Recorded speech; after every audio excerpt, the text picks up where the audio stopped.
रहे हैं, लेकिन जिस हिसाब से उसका फायदा ज़्यादा से ज़्यादा लोगों को मिलना चाहिए, जैसे ऋण माफी की बात की जाए तो दीर्घकालीन और मध्यकालीन माफ अभी तक नहीं हुए हैं। इसी तरीके से जो लघु किसान हैं उनको इसका फायदा नहीं मिल रहा है किसान न्याय योजना का। देखिए, किसान न्याय योजना नहीं है, अपने नेता के नाम पर न्याय की बात करने वाले, ये मैं तो कहता हूं कि ये राजीव गांधी अन्याय योजना है। जिस समय इन्होंने 2500 रुपये धान का रेट कहा था, उस समय धान का समर्थन मूल्य था 1650 रुपये। आज धान का समर्थन मूल्य बढ़कर हो गया 1980 रुपये। तो 1 एकड़ के पीछे किसानों का 5000 रुपये कौन खा रहा है? जब केंद्र की सरकार प्रधानमंत्री किसान न्याय योजना के अंतर्गत 32 लाख किसानों को फायदा पहुंचाती है, तो फिर राजीव गांधी अन्याय योजना का फायदा सिर्फ 21 लाख किसानों को क्यों? आज छत्तीसगढ़ के किसान भी कि सड़क नहीं बन रही है, स्कूल नहीं खुल रहे हैं, पीने का पानी नहीं मिल रहा है, प्रधानमंत्री आवास छीन लिए गए, लोगों के घर घर में नल लगाने के लिए केंद्र सरकार पैसा दे रही है, लोगों के घरों में नल नहीं लग रही है। आज पूरे देश में 30वें स्थान पर है नल जल योजना के अंतर्गत। 16 लाख गरीबों के मकान छीनने वाली कोई सरकार है तो ये सरकार है। किसानों को मिलने वाली विभिन्न सुविधाएं, चाहे वो सब्सिडी पर बीज मिलता हो, स्प्रिंकलर मिलता हो, नेटसेट हाउस मिलता हो, मल्चिंग मिलती हो, कृषि के उपकरण मिलते हो, आज सब पूरी तरह बंद है। तो ऐसा लगता है कि 2500 रुपये देकर इन्होंने किसानों को बंधक बना लिया है और उसी का प्रचार प्रसार करते हैं। और आज की तारीख में भी 5000 करोड़ रुपए से ज़्यादा किसानों का कर्जा जो नेशनलाइज्ड बैंकों से उन्होंने लिया था, जो दीर्घकालीन ऋण लिया था, जो मध्यकालीन ऋण लिया था, उसको माफ नहीं किया है। ऋण माफी का मतलब होता है किसानों को ऋण करना, तो खाली शॉर्ट टर्म लोन 1 साल का माफ करना, इससे तो फिर दोबारा उनके ऊपर में फिर कर्ज हो जाएगा। तो जब तक शॉर्ट टर्म, लॉन्ग टर्म और नेशनलाइज्ड बैंकों का ऋण माफ नहीं होगा, तब तक इस ऋण माफी का फायदा जो लोगों को मिलना चाहिए वो नहीं मिलेगा। तो आप लोग ऐसे लोगों के बीच जाएंगे क्या जिनको का ऋण है? और हम लगातार जा रहे हैं और आने वाले समय में भारतीय जनता पार्टी इसको लेकर बड़ा अभियान भी चलाएगी। सर, कुछ दिन बाकी रह गए हैं और आज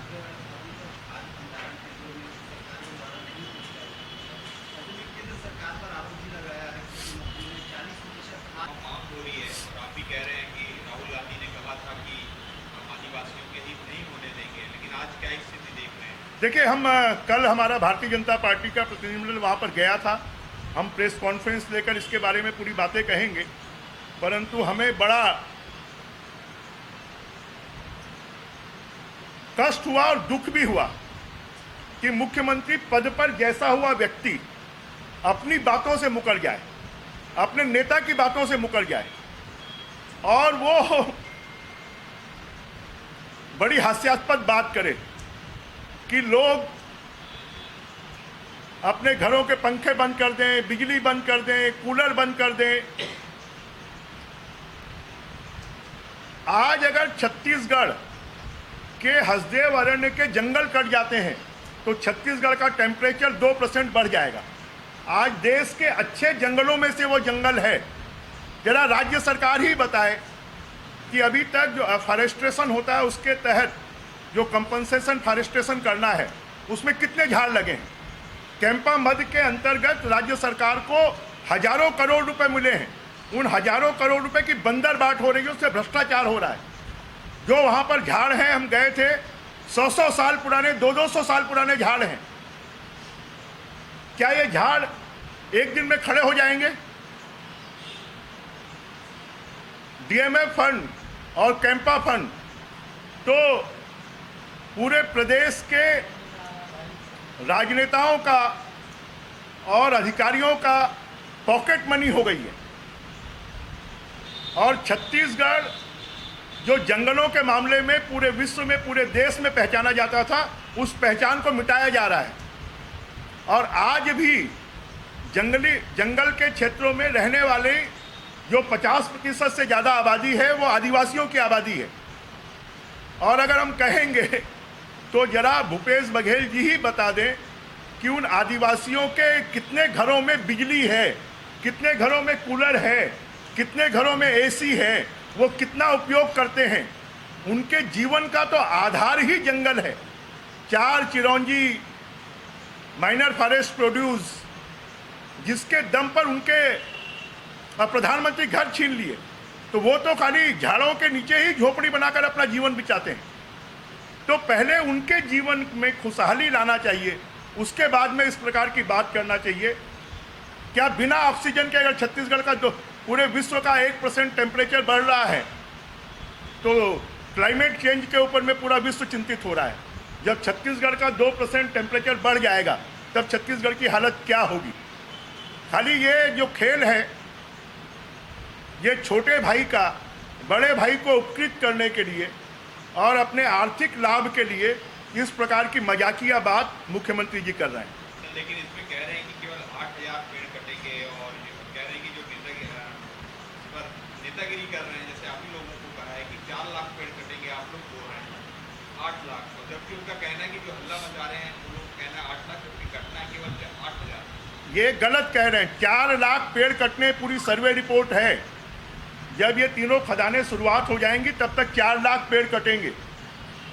और ये 4 लाख पेड़ कितनी ऑक्सीजन देते हैं, पर्यावरण को कितना संतुलित करते हैं, ये झाड़ों की गणना है क्या सरकार के पास में कि ये जो झाड़ हैं ये कितने साल पुराने झाड़ हैं, और जो फॉरेस्टेशन के तहत झाड़ लगाए जाएंगे वो कितने सालों में बड़े होंगे।